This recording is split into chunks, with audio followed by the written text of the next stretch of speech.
Hey guys, and welcome back to another Let's Learn Minecraft episode.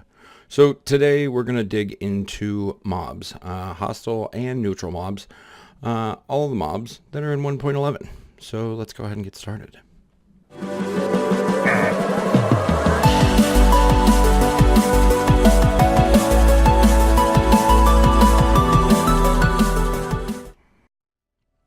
Alright, so we're going to break this up into some sections, and the first section is going to be the overworld. So let's go ahead and take a look at the bat. So the bat is probably my least favorite mob. It doesn't really have any purpose other than maybe being a little bit cute. It doesn't drop anything, it doesn't do any damage.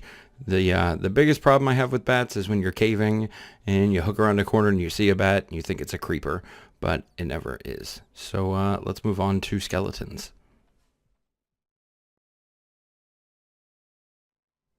Alright, so skeletons are another overworld mob.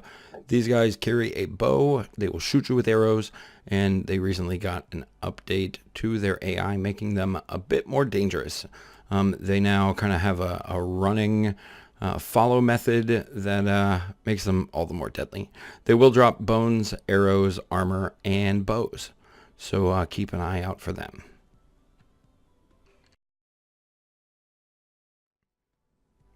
Next up, we've got spiders. So spiders, typically, you find them at night. They do spawn in light levels under 7. They will only attack you in low light conditions.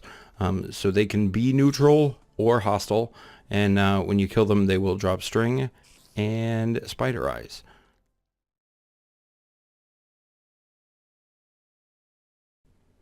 Alright, so next we've got the spider jockey. This is a combination of both the skeleton and the spider. They're not exactly the smartest combination because often the spider will climb a wall just like this and suffocate the skeleton. Oh, apparently he didn't die this time. Oftentimes, you won't even know that the spider that spawned was a spider jockey because the skeleton will have already died. As far as the loot table goes, you get the combination of both the skeleton for the bones, the arrows, the armor, and the bow, and the spider's drops, which could be string or eyes. And there we go. Now that is a much less frightening sight.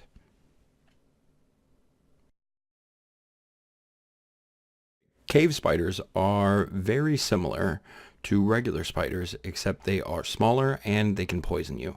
You'll often find cave spider spawners in mine shafts, so mine shafts can be especially dangerous as a result. But you can always build a mob farm from them. Zombies. So zombies have one of the more interesting attack mechanics. Zombies can detect that a nearby zombie has gotten injured, and they can spawn instantly within a reasonable distance, causing a lot of zombies to pile up all at once. They're pretty easy to kill. They're susceptible to daylight. If they find themselves in direct sunlight, they'll burst into flames. And killing them can result in zombie flesh, iron, carrots, or potatoes being dropped. One of the more frightening variants is baby zombies.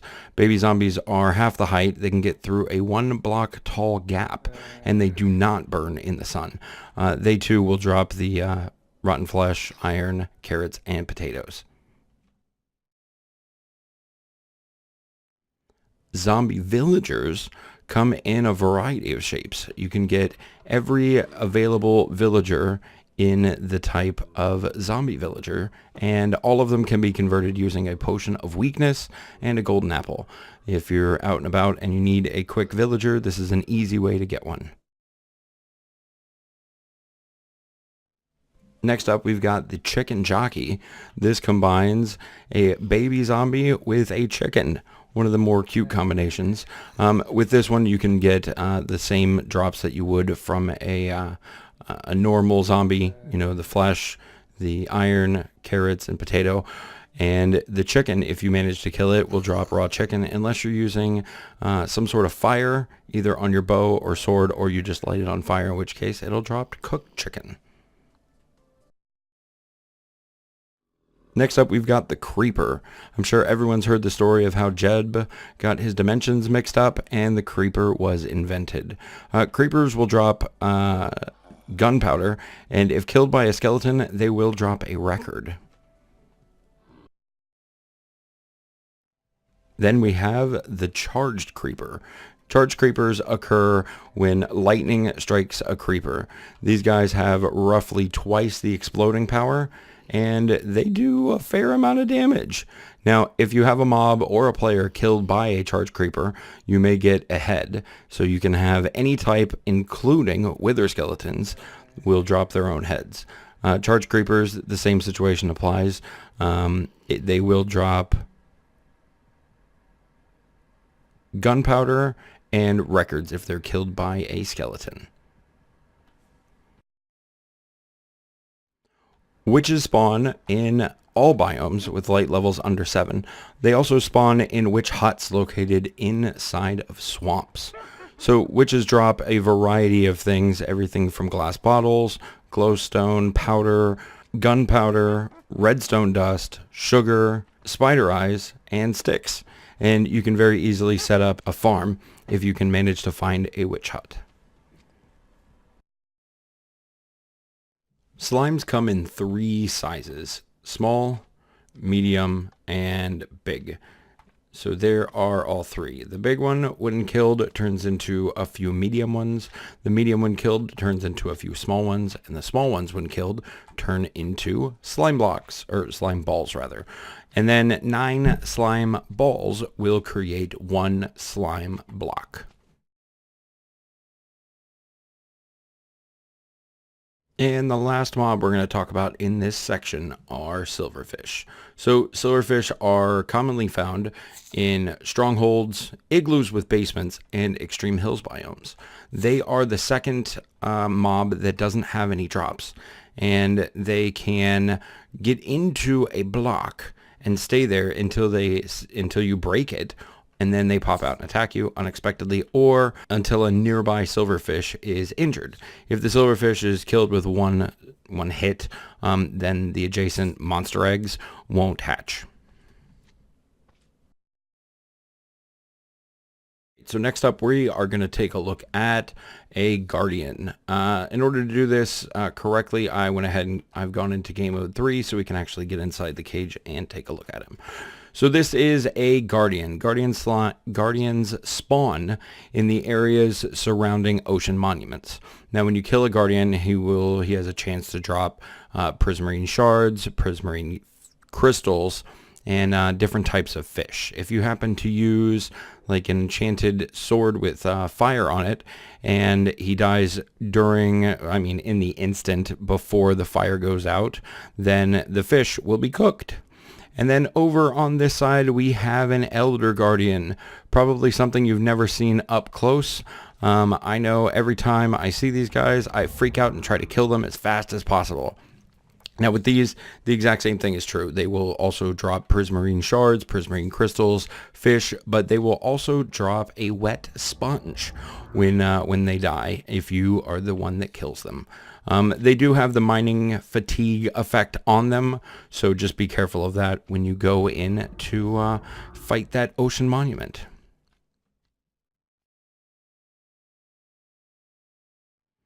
Next up, we're going to look at the 1.9 editions. First of all, the Husk. So the Husk is a variant of a zombie. The Husk spawns in desert areas, and they do not burn in the sun. And when they attack you, they can apply a hunger effect. So be aware of that. They will drop rotten flesh. I have seen reports that they could drop carrots and potatoes and things like that. I haven't personally experienced it, so your results may vary. Continuing along with the 1.9 editions, we have the Stray. So strays spawn in cold areas. For example, ice plains, ice mountains, ice spike biomes. They are a skeleton variant.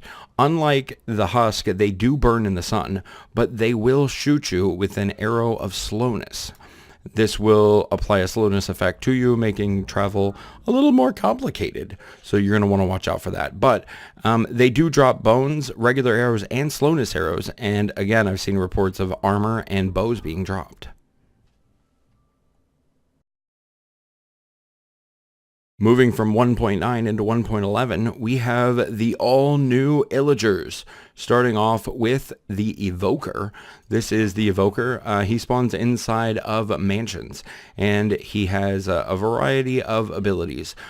They're actually not too difficult to kill. You just got to stay on your toes. Now, these guys will drop the Totem of Undying, which will prevent you from dying as long as you're holding it in either your main hand or your offhand, and they do have a chance to drop emeralds as well. Moving into our third mob with no loot table, we have the Vex. The Vex is a flying mob summoned by the Evoker. And obviously, as you saw right there, they can definitely pass right through walls. They can go through walls, through floors. They don't really live within our understanding of what blocks are, so they can kind of float around. They have an interesting effect on them when they are about to attack. They get a bit of color. So yeah, if you're going into the desert or into a mansion, definitely keep an eye out for them. Rounding out the trio of Illagers is the Vindicator. So the Vindicator is an axe-wielding mob. He looks just like that. He runs around with, I believe, an iron axe, trying to hack and slash you as you get close. Now, as you can see here, I have additional command blocks. The Illagers and Villagers do not get along. I read somewhere that the Illagers were outcasted villagers, so they're not too happy when a villager comes to visit. Other than the villagers, they don't have a problem with zombies, with skeletons, with bats, or with wolves. However, obviously, wolves do not like skeletons, so those two don't necessarily get along.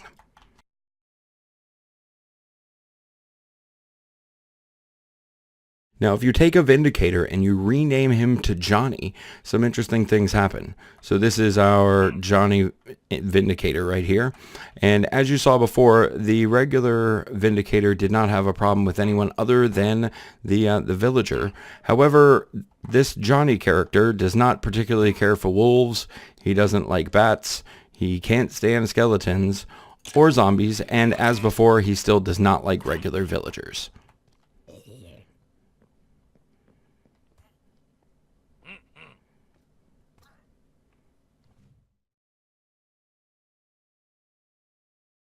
And next to last, we have the Killer Bunny. This is a reference from a Monty Python movie from the 70s. This is the Killer Bunny. He will actively attack you. So when you're out in the world and you're looking for a little rabbit friend, make sure he doesn't have red eyes. And last but not least, the Skeleton Horsemen. So this is a rare occurrence. In a thunderstorm, lightning can strike, and it may look something like this. So obviously you can see we have 4 skeleton horses with skeletons on them, and each of them has an enchanted helmet and an enchanted bow. So this could be a little more than you bargained for. Well guys, there you have it. That is all of the overworld mobs currently in Minecraft 1.11. This was an interesting journey. I learned a lot about the mobs, about the drops, about combat mechanics, all sorts of things. I hope you enjoyed this video, and I do want to thank you for watching. So if you got something out of it, leave me a comment. Let me know. If I got something wrong, definitely let me know, and consider subscribing. But that's going to do it for this episode, guys. Next episode, we will tackle the end and the nether. And then probably the episode after that, I think we can dig into passive mobs. So once again, thanks for watching. Have a great day, and I will see you next time. Bye.